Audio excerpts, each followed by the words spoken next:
So we got cut off there. Sorry about that, guys.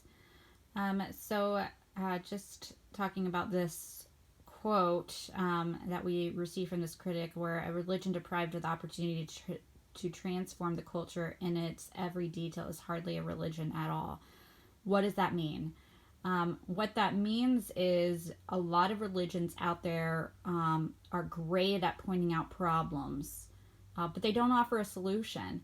And here's the thing is that Christianity is the only religion that, yes, it does point out problems, but it offers a solution.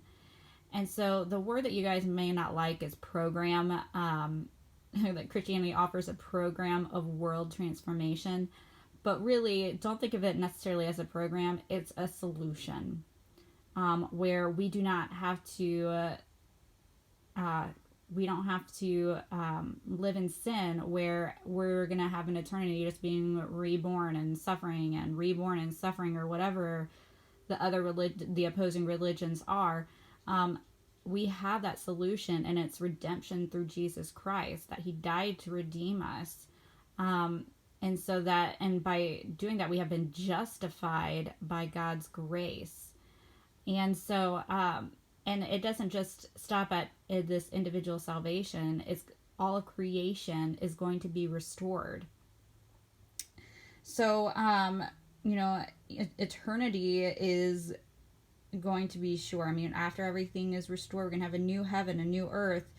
God's going to restore the earth and humans to the perfection that existed before the fall. And so if humans in their fallen state have been able to develop some limited cultural good, well, does that necessarily mean that, will they make into heaven? No, that doesn't necessarily mean that, even though we have that common grace. And so whenever it comes to what faithful living looks like, what does faithful living look like?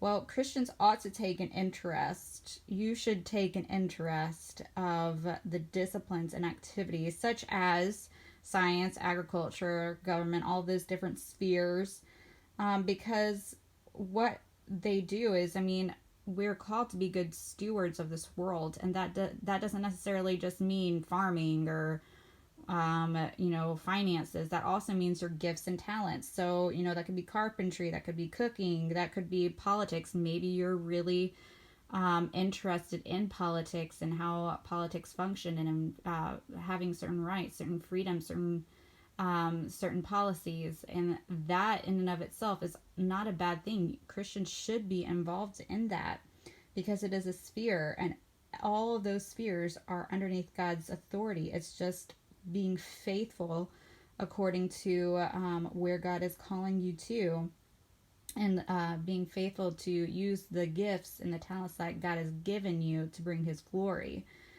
So what does that mean? It means that these gifts, your abilities, all of these spheres should model creation structures, creation stewardship, as far as how God wanted it to be, in opposition to unregenerate humanity and the way that they tend to taint all of these different spheres.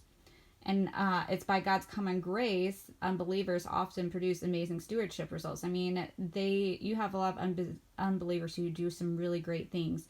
But even those amazing results tend to be turned into idols or used in ways eventually contrary to God's creational design.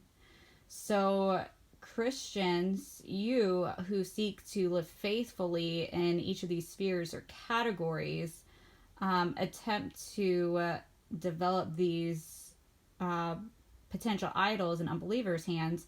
Instead of being potential idols in unbelievers' hands, you, living faithfully, can make them into God-honoring tools. Now, what does faithful living not look like? Christians ought to not be conformed to the world. You should be distinct. Some Christians say that they're seeking to redeem culture or live counterculturally, but really what they're doing is they're just embracing fallen human expressions of culture.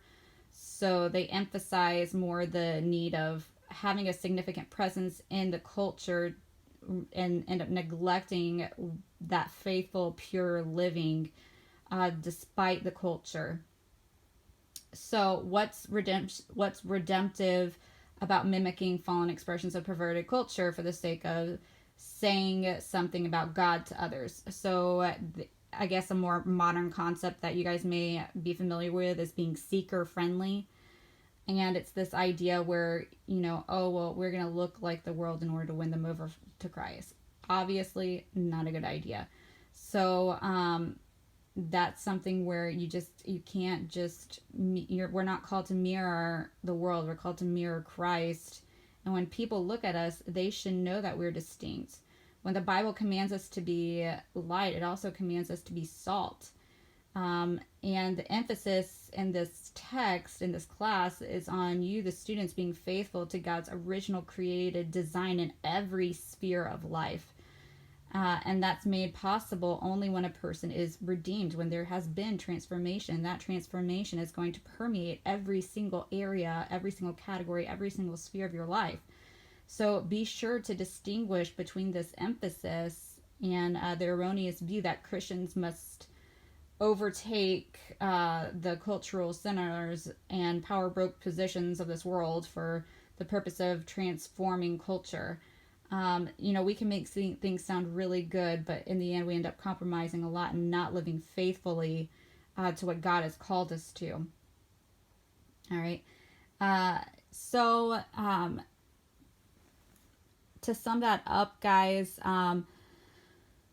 whenever it comes to redemption as well, this isn't just for us as Christians. This is also impacting our view of other people. And what I mean by that, guys, is you should live in such a way with, while everything in your sphere or in these different spheres is in service to God, also understand that people are a work in progress, just like you're a work in progress, and you're learning how to cultivate and grow these ideas, and your brains are probably roasting right about now. This is heavy meat stuff. And so, just like, you would desire me to be patient with you as you're learning these concepts, as you're chewing, as you're maybe even doubting, as you're raising questions. When people do the same for you, always remember that they are not finished, just like I know you guys aren't finished. And questions are good. They're great opportunities to grow. And they're great opportunities to introduce God's word, to grow closer to God.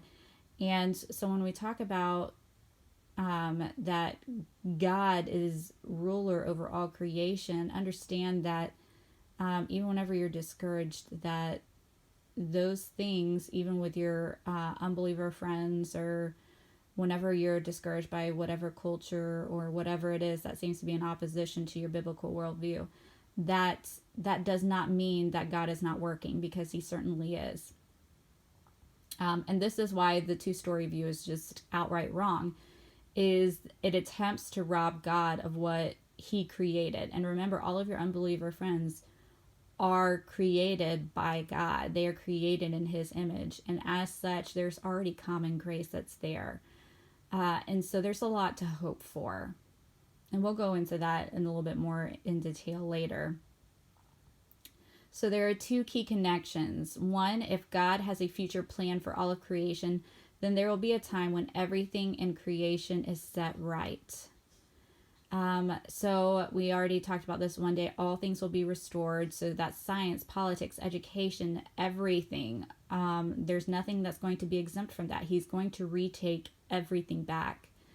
And the second is, if there's a right way to run these things in the future, God will set it up for us. There's a right way to run them now. So if there's a right way to run them in the future, then there's a right or wrong way now. That doesn't mean that it's not existent. What it means is we live in a sin-cursed world, and we're going to have to figure out how in every single sphere, the right way to honor God and the wrong way to honor God. And going back to the head-heart system, it tells us that a single overarching story about the world, a master story, and a dualistic two-story view does not fit, it cannot work, they contradict one another. You can't separate them. Biblical worldview, you guys need to understand that everything belongs to God. Every single detail. There's no separating it out. If you were to say that God doesn't have a place in science, you'd be wrong. If you were to say that God doesn't have a place in politics, you'd be wrong. That's where we're called to. We're called to be the salt and light of the world. And there is not supposed to be that separation between the upper story and the lower story. Why? Once again, because it all belongs to God. God created it all.